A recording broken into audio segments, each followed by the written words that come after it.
TikTok account private করে রাখলে আপনার ভিডিওগুলো আপনার ফলোয়ার্স ছাড়া অন্য কেউ দেখতে পারবে না। সঠিক নিয়মে কিভাবে টিকটক অ্যাকাউন্ট প্রাইভেট করবেন সে প্রসেস দেখিয়ে দিব আজকের এই ভিডিওতে। আপনারা হয়তো অনেকেই টিকটক অ্যাকাউন্ট প্রাইভেট করতে চাচ্ছেন কিন্তু সঠিক ওয়ে না জানার কারণে প্রাইভেট করতে পারতেছেন না। তবে এই ভিডিওটি আপনি সম্পূর্ণ দেখুন, 1 মিনিটের মধ্যে আপনার টিকটক অ্যাকাউন্ট প্রাইভেট করতে পারবেন। সো টিকটক অ্যাকাউন্ট প্রাইভেট করার জন্য প্রথমে আপনার মোবাইলে থাকা টিকটক অ্যাপ আছে, সেই অ্যাপটি আপনি জাস্ট ওপেন করে দিবেন। টিকটক অ্যাপ ওপেন করার পর আপনার প্রোফাইল অপশনে ক্লিক করে দিবেন। সো প্রোফাইলে ক্লিক করে দেওয়ার সাথে সাথে আপনার সামনে এরকম একটি পেজ শো করবে।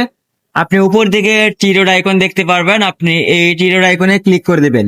সো টিরোড আইকনে ক্লিক করার পর আপনার সামনে এরকম পেজ আসবে। আপনি এখান থেকে সেটিংস এন্ড প্রাইভেসি এই অপশনে ক্লিক করে দিবেন। তো সেটিংস এন্ড প্রাইভেসি অপশনে ক্লিক করার পর আপনার সামনে এরকম পেজ আসবে। আপনি এখান থেকে জাস্ট প্রাইভেসি অপশনে ক্লিক করে দিবেন। তো প্রাইভেসি অপশনে ক্লিক করার পর আপনার সামনে এরকম পেজ আসবে। এরকম পেজে আসার পর আপনি প্রথমেই দেখতে পারবেন প্রাইভেট অ্যাকাউন্ট, মানে আপনার টিকটক অ্যাকাউন্টটি প্রাইভেট করার জন্য এখান থেকে প্রাইভেট অ্যাকাউন্ট এই অপশনটি অন করে রাখতে হবে।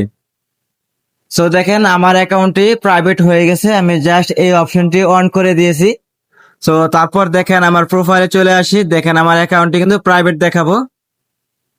সো এই দেখেন আমার অ্যাকাউন্টটি কিন্তু এখন প্রাইভেট দেখাবে। এভাবে আপনারা খুব সহজে আপনার টিকটক অ্যাকাউন্টটি প্রাইভেট করতে পারবেন। তো এই ছিল ভিডিওটি ভালো লাগলে অবশ্যই ভিডিওতে লাইক দিবেন। পরবর্তী এরকম ভিডিও পেতে চ্যানেল সাবস্ক্রাইব করে রাখবেন। ধন্যবাদ।